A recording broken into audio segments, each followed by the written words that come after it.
Some people stop looking human long before they stop breathing. The brass auction bell rang once through the underground market, low and heavy like a church bell buried beneath steel. Ethan Cole barely looked up from the hood of his coat as he pushed through the crowd. The recycled air inside Dock 9 smelled like engine grease, wet concrete, and overheated wiring. Somewhere deeper in the station, mining drills vibrated through the floor in slow, rhythmic pulses that made the metal railings hum. 12-hour shifts in the cobalt tunnels had left his lungs raw again. Every breath scratched on the way down. He reached into his pocket and felt the thin stack of credits folded beside the prescription slip for his inhaler refill. Not enough for both this week. Again. Above the auction platform, neon signs flickered through layers of industrial dust, casting blue and red streaks across tired faces. Most people gathered there weren't wealthy buyers. They were workers, miners, cargo haulers, men too exhausted to care where the station got its labor as long as shipments kept moving and oxygen stayed cheap. Ethan hated this part of the station, but the pharmacy closed early on weekends, and Dock 9 was the only shortcut left open after curfew inspection started. Lot 17, the auctioneer barked suddenly. Rare northern sector female. Educated. Healthy. Compliant enough. Scattered laughter rolled through the crowd. Ethan kept walking at first. Then he heard the sound. Chains. Not loud. Just a soft metallic drag against steel flooring. Something about it made him stop. The platform lights brightened with a harsh electric buzz, revealing a young alien woman standing beneath them. She was taller than Ethan expected, though painfully thin beneath the oversized gray coat hanging from her shoulders. Pale turquoise skin caught the neon glow in soft fragments, almost silver near her cheekbones. Her white hair had been cut unevenly near one side, as if someone had done it carelessly with a utility blade. A glowing restraint collar circled her neck. Matching cuffs bound her wrists in front of her. But it wasn't the chains that held the room still for a moment. It was the way she stood, straight-backed, chin lifted slightly, like the station hadn't broken her yet. Ethan noticed several buyers lose interest immediately. She wasn't smiling, wasn't begging, didn't lower her eyes the way frightened people usually did. One of the guards shoved her shoulder impatiently. "Look alive," he muttered. She regained her balance without a word. Ethan should have kept moving. He knew that. He was 38 years old, coughing blood into sink drains twice a month. Living above a failing bakery he could barely afford to heat. He had no business standing in a slave auction watching strangers ruin his night. But then the girl opened one hand slightly, and Ethan saw it. A medal. Small, tarnished bronze hanging from a faded ribbon. She kept it hidden tightly in her palm, like it was the last thing in the galaxy nobody had managed to take from her. Defective attitude, the auctioneer announced with a grin. Former military arts division from the Valoran territories.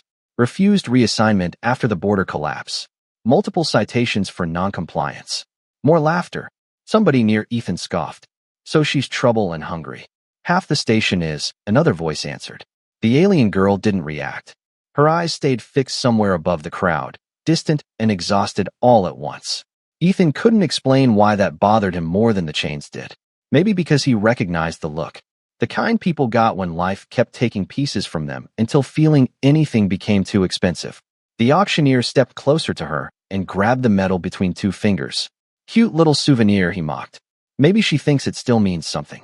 For the first time, emotion crossed her face. Not fear, not anger, just shame. Quiet and immediate. She lowered her head barely an inch. And somehow that tiny movement hit Ethan harder than the guard's chains, or the filthy room, or the coughing fit rising in his chest. Around him, nobody spoke. Nobody moved. The station kept humming. Machinery. Ventilation fans. Distant mining drills chewing through rock miles below their feet. Humanity reduced to background noise.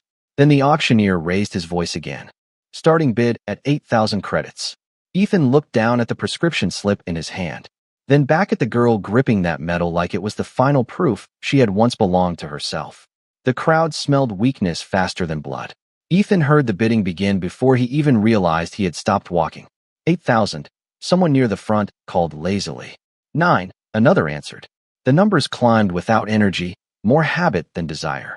Most buyers in Dock 9 were not looking for people. They were looking for labor contracts they could overwork until the next shipment arrived.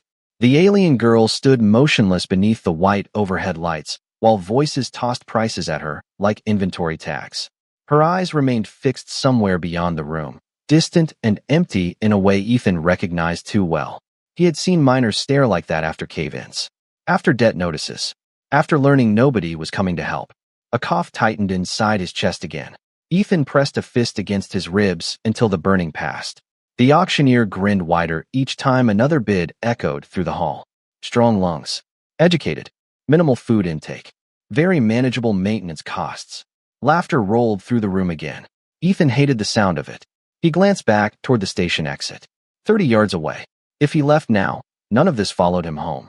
He could still buy medicine. Still make rent on the bakery another month. Still wake up tomorrow with only his own problems to carry. Then the guard beside the platform yanked the girl's chain forward too hard. The metal slipped from her hand and hit the metal floor with a tiny sharp clink. The entire room heard it. She reacted instantly. Not with panic. With something worse. She dropped to one knee and reached for it before the guard's boot could slide it away. The movement exposed bruised skin beneath the restraint cuffs around her wrists. Careful, the guard muttered coldly. Property should know its place. Ethan watched her fingers close around the metal again. She held it against her chest afterward, like she could still protect whatever memory lived inside it. The auctioneer rolled his eyes dramatically. Sentimental too. You lucky people are getting the full package tonight. 10,000, someone called from the back. Ethan frowned immediately. Too high. Nobody spent that kind of money on exhausted station labor unless they had other plans. The girl must have realized it too because her breathing changed. Barely noticeable. But Ethan saw the tension pull across her shoulders beneath the gray coat. Fear finally found its way through the numbness. A man beside Ethan leaned closer to his friend and chuckled. Poor thing just realized somebody actually wants her. Ethan felt something cold settle behind his ribs. Not anger exactly. Worse. Shame. The kind that arrived when decent people stayed quiet too long. He looked down at the folded prescription paper still trapped in his hand. The edges had softened from sweat. $36 left in his account after rent cleared yesterday. The inhaler refill alone cost nearly half. Rational people walked away from impossible situations. Rational people survived. Another bid climbed higher. 11,000. The auctioneer clapped his hands together excitedly. Now we are talking. The girl lowered her eyes at last. Not submissively. Just tired. Ethan suddenly wondered how long it had been since someone had spoken to her without trying to own something from her. The thought hit harder than he expected. Around him, Dock 9 continued its endless mechanical heartbeat. Ventilation fans rattled overhead. Cargo lifts groaned somewhere below the station floor. A freight siren wailed in the distance for incoming or shipments from Sector C. Life moving forward while one frightened girl stood beneath fluorescent lights waiting to learn what kind of misery came next. Ethan exhaled slowly through his nose. Then he raised his hand. The auctioneer spotted him immediately. New interest. Ethan's voice came out rough from dust and exhaustion. 12,000. The room shifted. Several heads turned toward him at once. Nobody in mining coveralls usually bid that high. The auctioneer squinted down at him with amused surprise. You sure about that, miner? Ethan looked up at the girl for the first time since. The bidding started. Up close, her turquoise skin looked almost pale beneath the station lights. Exhaustion sat behind her eyes like something permanent. But she was still standing straight, still holding that metal. Ethan swallowed once. Yeah, he said quietly. I am sure. For a few seconds, nobody said anything. The station noise faded beneath the weight of silence spreading through Dock 9.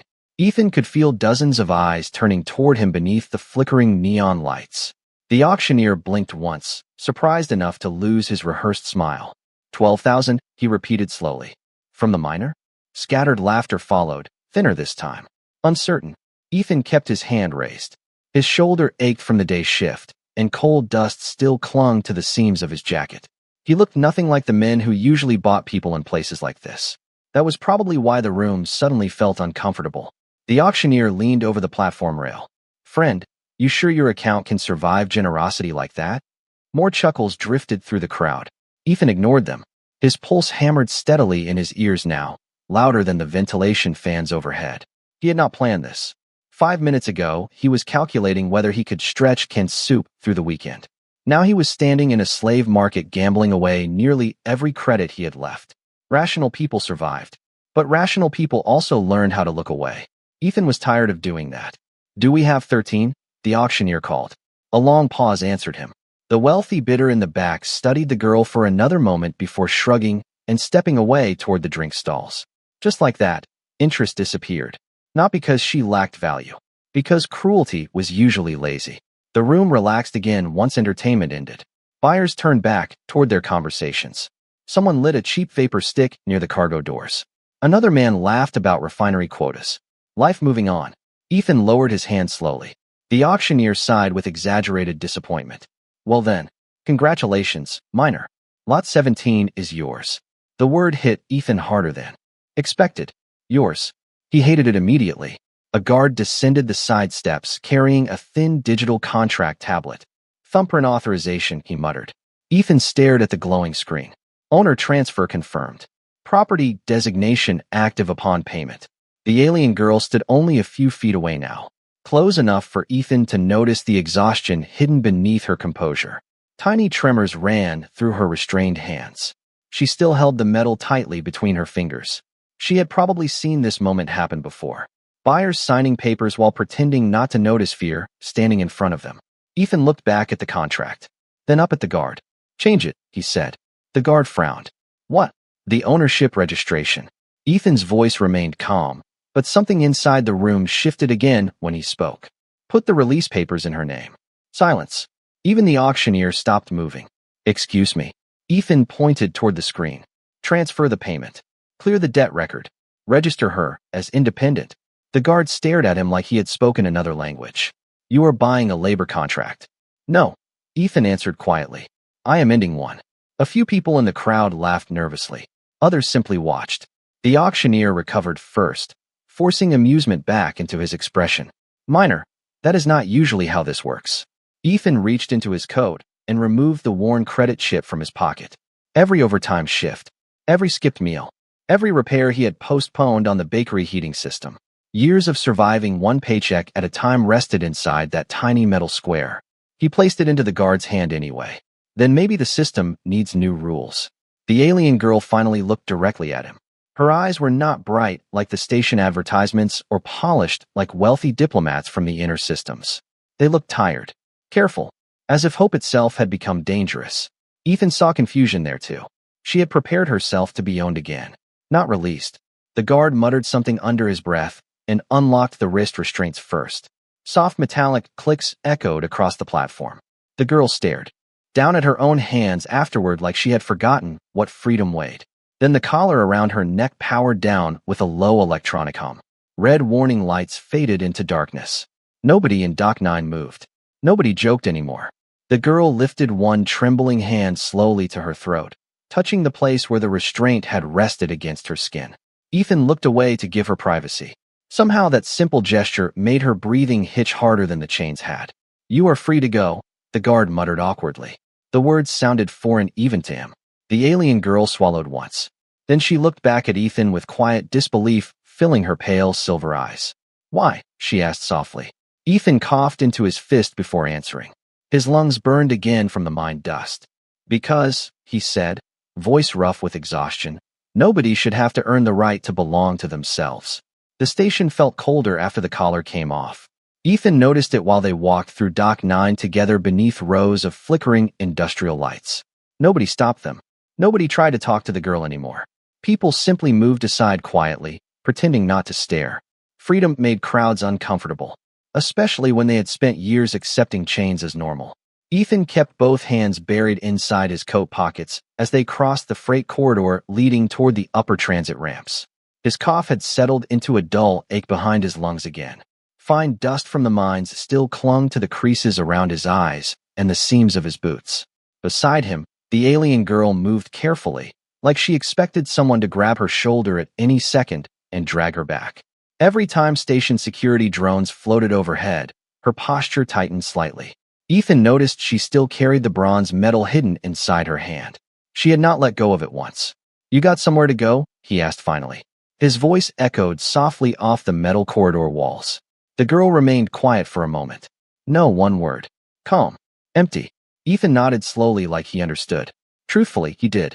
Dock 9 was full of people with nowhere left to return to. A maintenance tram rattled overhead, shaking rust dust loose from the ceiling supports. Somewhere farther down the station, Warning sirens announced another incoming or shipment from the southern tunnels. Life continuing. Machines running. Men working themselves sick beneath the planet while the wealthy sectors stayed warm and clean overhead. Ethan guided her toward a narrow elevator platform tucked behind an abandoned shipping office. The call button flickered weakly under his thumb before the old lift finally groaned awake.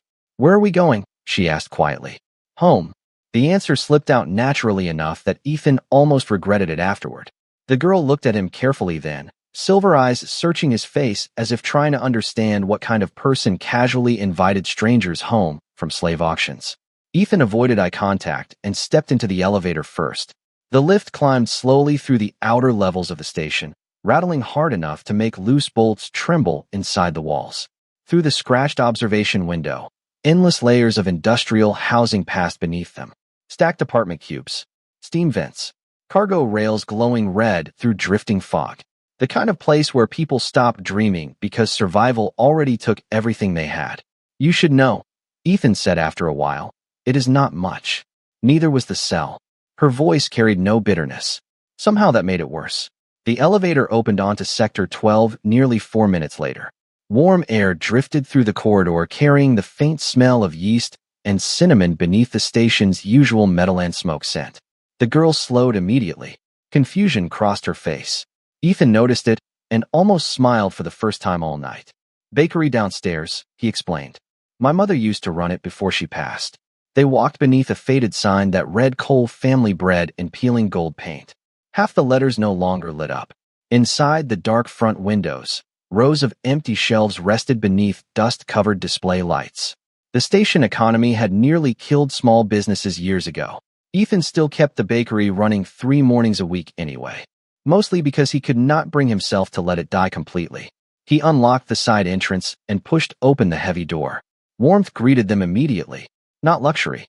Just heat from old pipes and the lingering smell of fresh bread baked earlier that morning. The girl stopped in the doorway. Ethan set his coat on a chair near the kitchen counter and switched on the overhead lights. The apartment above the bakery was small and worn down, but clean. Old wooden cabinets, narrow staircase, faded family photos hanging crookedly near the refrigerator. Human life in all its ordinary exhaustion. "Bathroom is through there," Ethan said gently. "Closet has spare blankets." She did not move. Her eyes remained fixed on the room itself. The table, the old couch, the kettle resting on the stove. Ethan suddenly realized what she was seeing. No restraints, no guards, no locked cage doors. Just a home. "You can leave whenever you want," he added carefully. "Door is not locked." The girl looked at him again then. Really looked at him. "Why are you doing this?" she asked softly. Ethan walked to the stove and filled the kettle with water before answering. "Because somebody should have done it sooner." The kettle began to hiss quietly as the heating coils glowed orange beneath it. Behind him, he heard the smallest sound imaginable. Fabric shifting. A metal finally slipping from trembling fingers onto a kitchen table where nobody was trying to take it away. The old bakery woke up before the station did. Ethan stood alone in the kitchen at 4:30 in the morning while pale industrial light leaked through the frosted front windows downstairs. The station beyond Sector 12 still slept beneath layers of steel and steam, but inside the bakery, warmth slowly pushed back the cold. Dough rested beneath cloth-covered trays along the counter, while the ancient oven groaned softly as it heated. Ethan rolled his sore shoulders once and rubbed flour from his hands onto his jeans. His lungs hurt less when the bakery was warm. Maybe because this place still smelled like home instead of metal dust and machine oil. He measured yeast into a steel bowl by instinct, movements practiced. Enough to survive exhaustion. His mother used to say bread was the closest thing poor people had to hope, because even broken lives paused when something warm came out of the oven. Ethan had not believed her at 16. At 38, he understood exactly what she meant. Behind him, the apartment remained quiet. He had expected the alien girl to leave during the night. Rational people would have. Trusting strangers in Dock 9 usually got you hurt. Yet sometime around dawn, he heard the faint creak of the upstairs hallway floorboards. Ethan glanced over his shoulder as she appeared slowly near the kitchen entrance, wrapped in one of the oversized blankets from the closet. Her white hair looked damp from a shower. Cleaner now, softer somehow beneath the kitchen lights. She paused immediately when she noticed him watching her. Ethan pretended not to notice the instinctive tension that tightened her posture. "You can sleep more," he said while kneading dough against the counter. Still early. She looked toward the oven instead. I smell bread. Ethan almost smiled. Yeah, that tends to happen in bakeries. For a second, confusion crossed her expression before she realized he was joking. The reaction disappeared quickly, but Ethan caught it anyway. A small crack forming in the armor she kept around herself. He motioned toward the kitchen table. There is coffee if you drink it. I do not know. Fair answer. He poured hot water into a chipped ceramic mug and set it across from her along with a smaller plate, holding 2 fresh rolls still steaming from the oven. The smell filled the room immediately. Butter, wheat, warm sugar. The alien girl froze slightly when the plate touched the table. Ethan noticed her eyes move from the bread to him and back again, cautious like she expected hidden conditions attached to kindness. He understood that look too. You do not owe me for breakfast, he said quietly. Nobody should owe somebody for bread. She lowered herself carefully into the chair, but did not touch the food right away. Instead, she studied the steam rising from it, as if trying to remember something. Ethan returned to shaping dough near the counter, giving her space. Silence settled naturally between them. Not uncomfortable, just tired, honest. The old oven hissed softly while distant pipes rattled somewhere inside the station walls. Outside, a cargo train roared past Sector 12 carrying ore from the lower mines. The galaxy continuing its endless machinery while one small kitchen stayed warm against it. After nearly a minute, Ethan finally heard it. The faint sound of bread breaking apart. He glanced sideways carefully. The girl ate slowly at first, almost mechanically. Tiny pieces. Measured bites. Like someone used to making food last longer than hunger did. Ethan noticed her free hand resting near the bronze medal beside the plate. She still kept it close even here. You have a name? He asked gently. She swallowed before answering. Lyra. Ethan. She nodded once like she had already known. They fell quiet again. Ethan worked flour into another batch while Lyra continued eating in careful silence. Halfway through the second roll, she suddenly stopped. Her eyes remained fixed downward at the table. Ethan frowned slightly. Something wrong. For several seconds, she said nothing. Then finally, very softly, nobody has watched me eat before without trying to take it away. Ethan felt the words land somewhere deep behind his ribs. He looked down at the dough beneath his hands because suddenly meeting her eyes felt too difficult. Outside the bakery windows, station lights flickered weakly through drifting steam clouds. Somewhere far below them, miners were already descending into the tunnels for morning shift. Men coughing dust into recycled oxygen systems so the upper sectors could stay rich and warm.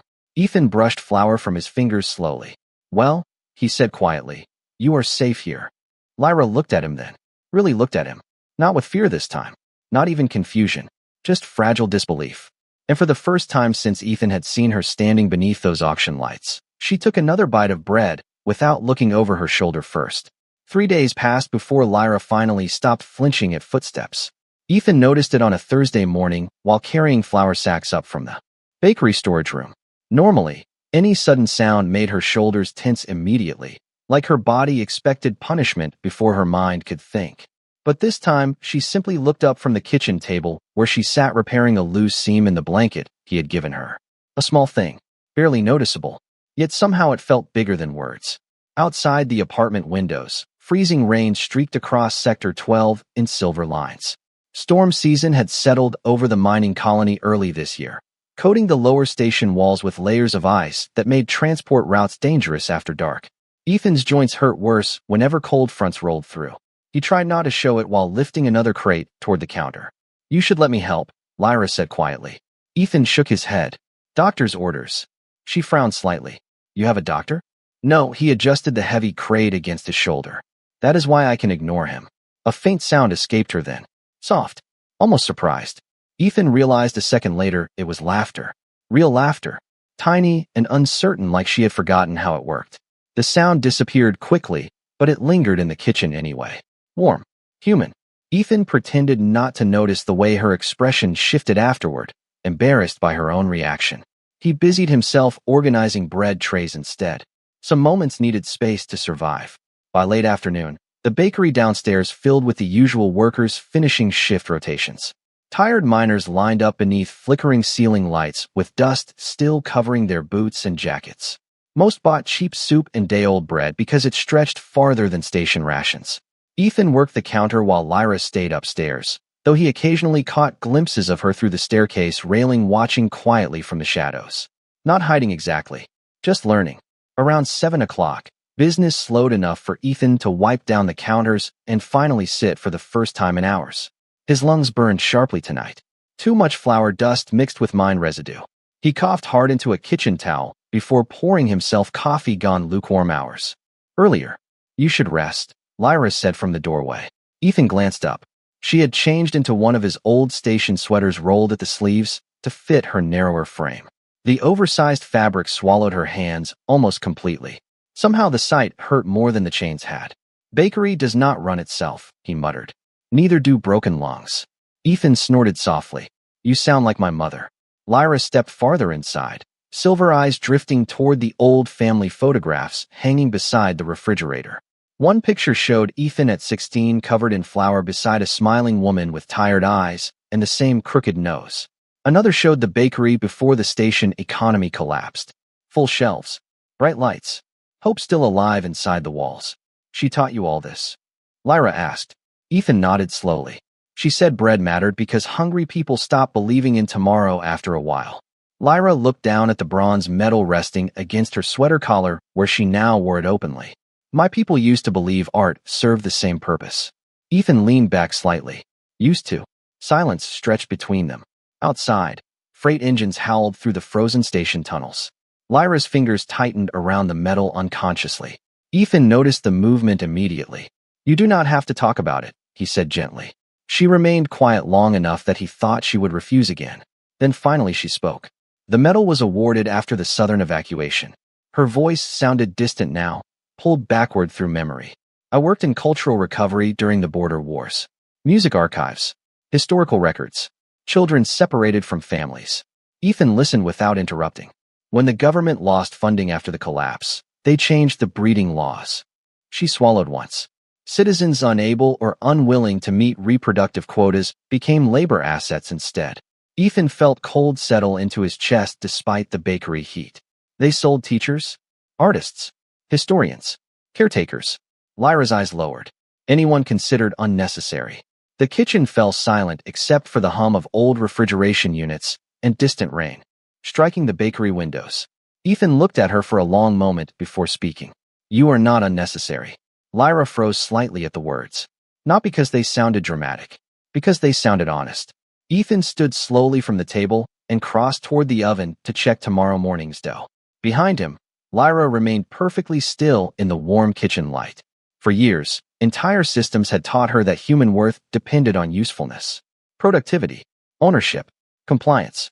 Yet somehow the exhausted miner coughing blood into dish towels had looked at her and seen a person first, and that frightened her far more than chains ever had. The knocking started just after closing time. 3 heavy strikes against the bakery door. Slow, deliberate. Ethan looked up immediately from the register counter while the last customer hurried out into the freezing station rain. Outside the front windows, Sector 12 glowed beneath blurred neon reflections and drifting steam clouds rising from underground heat vents. Most businesses had already shut their lights off for the night. Nobody knocked on bakery doors after 10 unless something had gone wrong. Ethan felt it in his chest before he even moved. Upstairs, floorboards creaked softly. Lyra had heard it too. The knocking came again, harder this time. Ethan crossed the bakery slowly, wiping flour from his hands onto his apron. His lungs still hurt from the mines earlier, and exhaustion dragged at his shoulders like wet concrete. Through the fogged glass beside the entrance, he spotted 2 dark figures standing beneath the station lights outside. Heavy coats. Security boots. Not customers. Ethan unlocked the door halfway. Cold air rushed inside immediately, carrying rain and machine smoke with it. The taller man smiled without warmth. Ethan Cole. Ethan leaned against the doorway carefully. Bakery is closed. Good thing we are not here for bread. The second man held up a small digital tablet displaying station contract records. Ethan recognized the auction registry seal instantly. Something cold settled behind his ribs. You filed ownership termination paperwork for a Valoran labor asset 3 nights ago, the taller man continued. There appears to be some confusion regarding transfer legality. Ethan kept his expression flat even while tension tightened through him. No confusion. Funny, the man said. The broker disagrees. Rainwater dripped steadily from the station awning overhead. Somewhere deeper in Sector 12, a maintenance siren echoed through the tunnels before fading again into machinery noise. Ethan noticed both men glancing past him toward the staircase inside the bakery, looking for her. The contract was paid in full, Ethan said quietly. She is free. The taller man gave a small shrug. Depends who you ask. Upstairs, silence. Too much silence.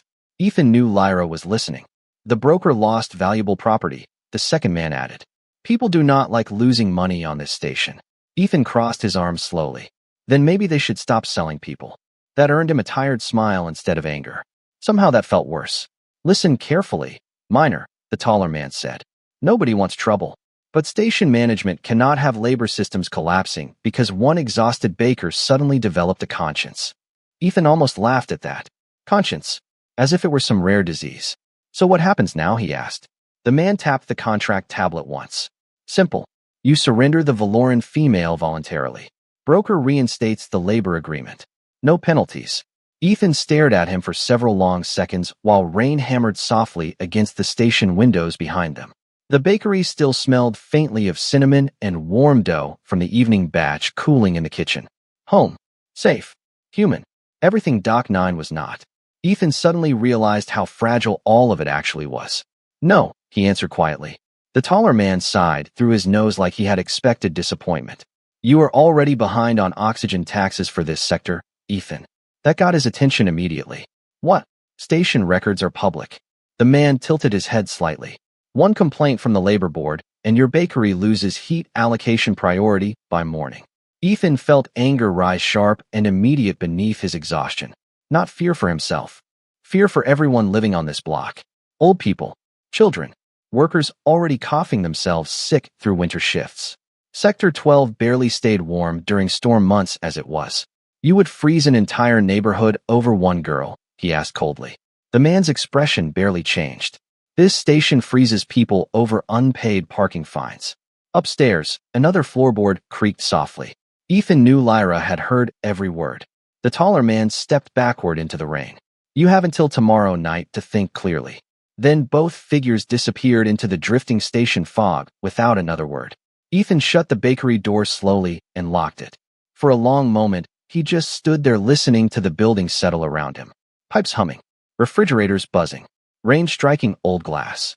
Finally, he looked up toward the staircase. Lyra stood halfway down now wrapped in the oversized sweater again, silver eyes filled with something worse than fear.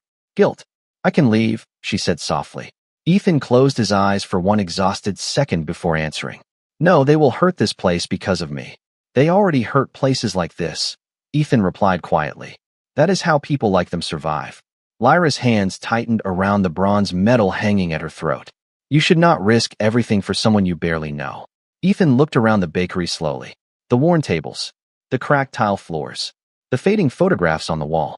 His mother's bakery surviving one impossible year after another because somebody kept choosing kindness even when the world called it foolish.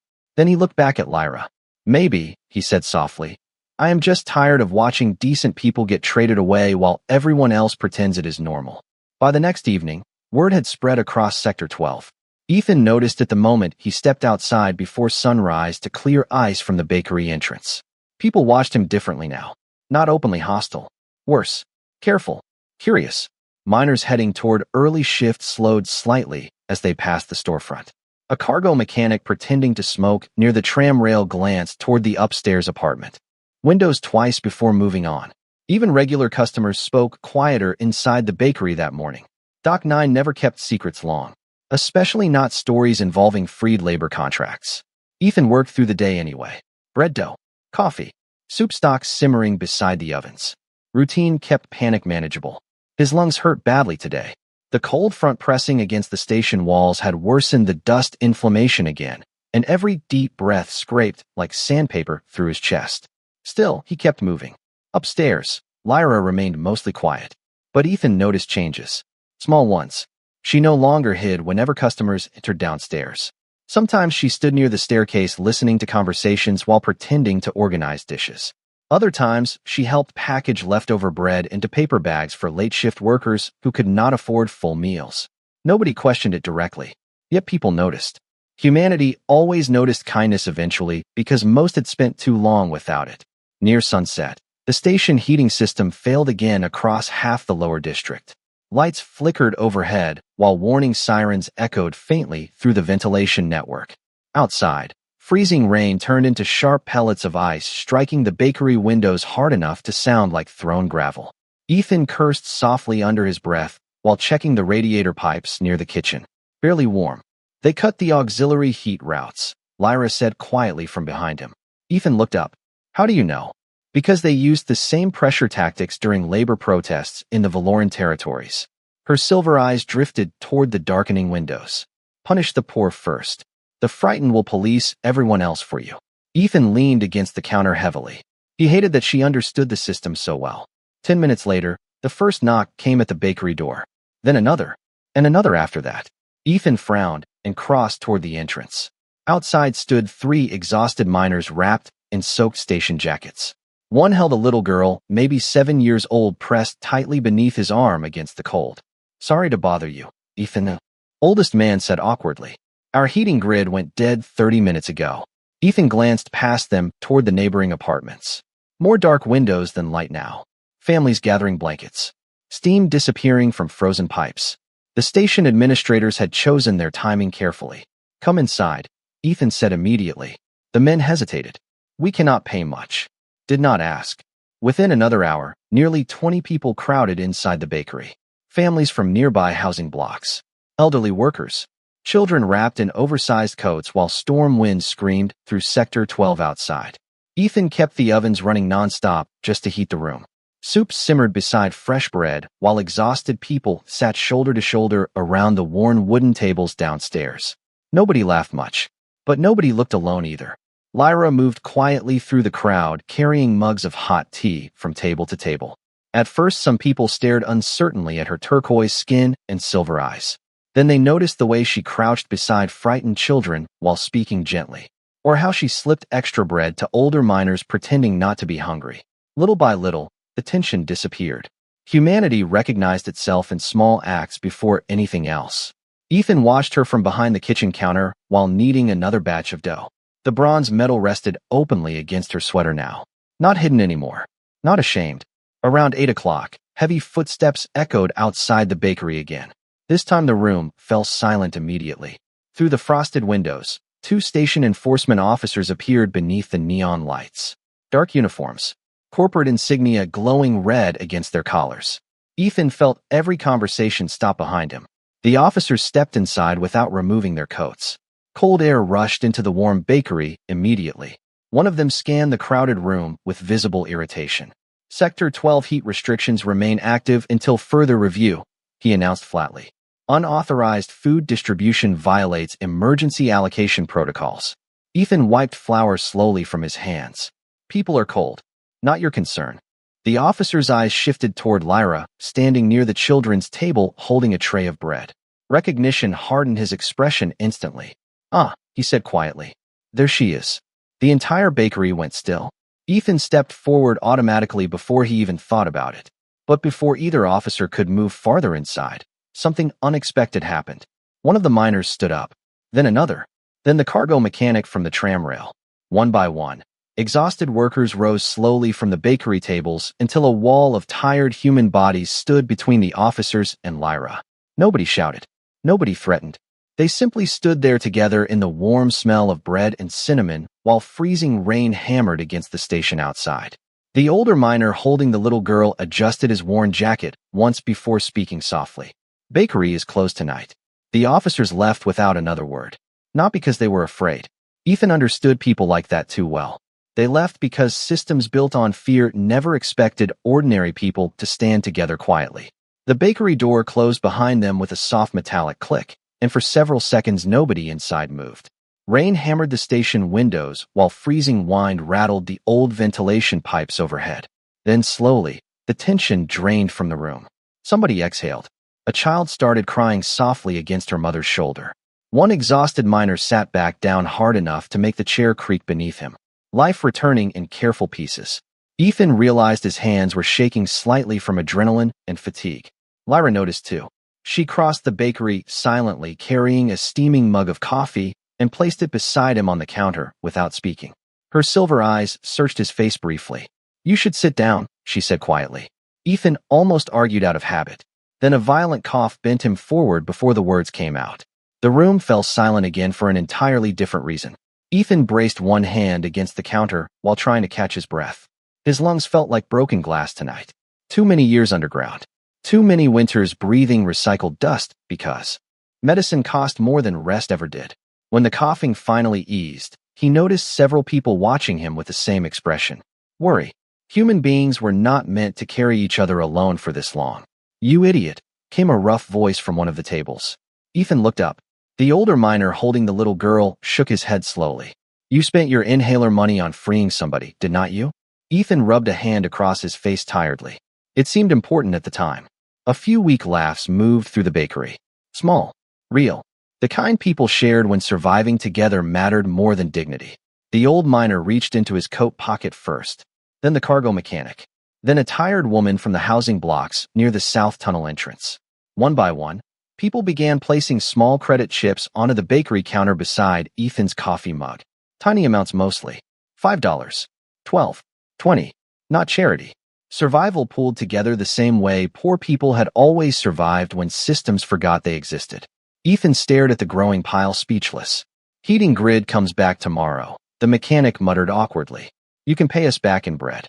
Another laugh drifted through the room. This time, even Ethan smiled faintly. Across the bakery, Lyra stood perfectly still watching the scene unfold around her. Workers with worn boots and tired eyes giving away money they could barely spare because one exhausted baker had reminded them they were still human. Her fingers lifted slowly toward the bronze medal resting against her collarbone. For years that medal had represented memory, duty, loss. Tonight, for the first time, it meant something else. Hope. Hours later, the storm finally weakened outside Sector 12. Families returned carefully to their apartments carrying wrapped loaves of bread beneath their coats for warmth. One by one, the bakery emptied until only silence remained again. Ethan locked the front door near midnight while Lyra extinguished the overhead lights. The station beyond the windows still glowed cold and endless beneath layers of steel and steam. But inside the bakery, warmth lingered stubbornly in the walls. Ethan sank heavily into one of the kitchen chairs upstairs while rubbing exhaustion from his eyes. "I think half the station now believes I started a revolution," he muttered. Lyra stood beside the stove pouring fresh tea into chipped ceramic mugs. "Did you?" Ethan accepted the mug with a tired snort. "I just wanted people to stop freezing." "Sometimes," Lyra said softly. "That is how revolutions begin." Silence settled comfortably between them afterward. No fear inside it anymore. No chains. Just the quiet sound of rainwater dripping from station pipes and the distant hum of freight engines moving somewhere far below the colony. Ethan glanced toward the kitchen table where the bronze medal rested beside an unfinished loaf of bread. "You should keep it," he said quietly. Lyra looked at him. "The medal?" Ethan nodded. "Not because of the government that gave it to you." He paused briefly. "Because you survived what they became." Lyra stared at him for a long moment. Then slowly, carefully, she sat down across from him at the small kitchen table. Not on the floor. Not near the door ready to run. At the table. Like she belonged there. Ethan broke the remaining loaf in half and slid one piece toward her automatically. Outside the station windows, stars flickered faintly beyond the storm clouds hanging over the mining colony. Cold. Distant. Unreachable. But inside the bakery, warm bread steamed gently between two exhausted people who had almost forgotten kindness still existed in the galaxy. And for the first time in years, Lyra accepted food from another hand without feeling afraid afterward.